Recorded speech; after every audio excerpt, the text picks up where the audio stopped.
আর এক সেকেন্ড দেরি হলেই হয়তো ফিরতেন না বাড়ি। চোখের সামনে ধসে পড়ল পাহাড়, আর ঠিক সেই মুহূর্তে মৃত্যুকে ফাঁকি দিয়ে বেরিয়ে এলেন এক বাইক আরোহী। রুদ্ধশ্বাস এই ভিডিও এখন ঝড় তুলেছে সোশ্যাল মিডিয়ায়। এরপর অরুণাচল প্রদেশের পাহাড়ি রাস্তায় ঘটে যাওয়া এই ঘটনায় মুহূর্তের মধ্যে পাহাড়ের বিশাল অংশ ভেঙে পড়ে রাস্তার উপর। ভিডিওতে দেখা যায় ধস নামার ঠিক আগ মুহূর্তে একজন বাইক আরোহী দ্রুত সেখান থেকে বেরিয়ে যান। কয়েক সেকেন্ডের ব্যবধানেই বড়সড় দুর্ঘটনা এড়ানো সম্ভব হয়।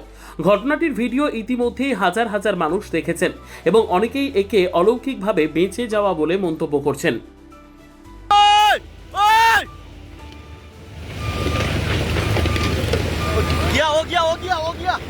हो गया ना, हो गया।